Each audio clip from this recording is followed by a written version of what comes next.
In terms of the crypto realized vol did grind lower this week. Bitcoin realized got to about 32. ETH got to about 40. So those are pretty low numbers in terms of realized vol in crypto. Front end implieds were about 3 vols softer. But as usual, they hit their lows into the weekend and have bounced out of there. Even before the latest news about Iran potentially striking back, they were still bouncing. They were down about 3 vols on the week, but now they're up. So you can see here, when we switch to this page, you got 1 week up about 5 points. So the end of week stuff. Then you've got next week's up about 1 to 2. Then you're looking at about flat in the middle of the curve for Oct and November expiries. And then the real back end of the curve is getting sold. So about a vol point lower in Bitcoin long end versus about 2 to 3 vols lower in Ethereum long end, right? So you are seeing the curve kind of pivot there where the front's going up and the back's going down. What else? So carry wise, pretty positive. Back to about a 13 vol positive carry across both assets. You can see that in the big spread between implied and realized.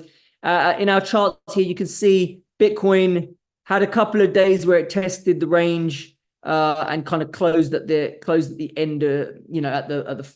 It closed at the end of the range basically. So it broke the implied range and kind of finished the day there. But most of the other days it kind of stayed comfortably within the range, and Ethereum staying mostly within its range as well. So not too much of a hard time for the gamma sellers out there who are trying to take advantage of this elevated vol carry, elevated variance risk premium.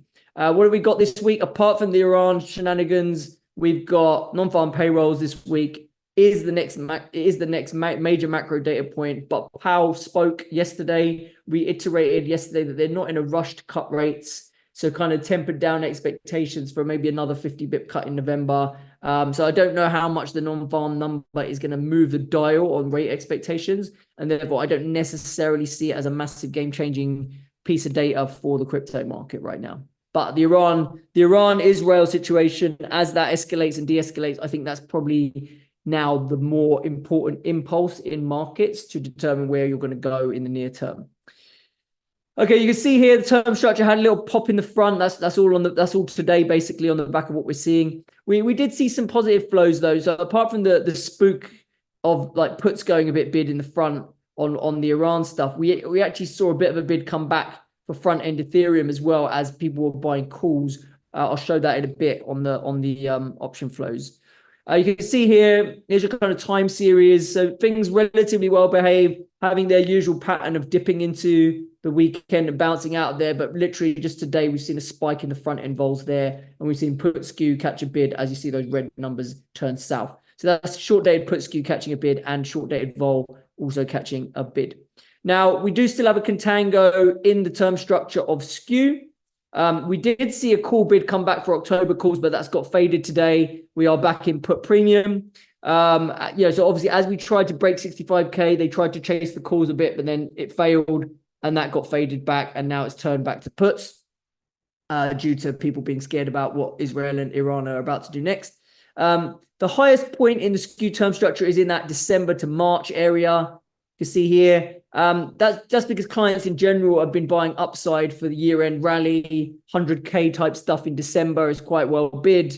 But a lot of call spreads have been trading as well. So the vol's not going crazy to the upside. But in general, people thinking the upside comes later in the year, towards year-end or even in January, February. And that's why that's where you're seeing the highest kind of peak part of the call skew. Or that's where, after that point, it kind of flattens out. It doesn't keep rising and it rises up into that point.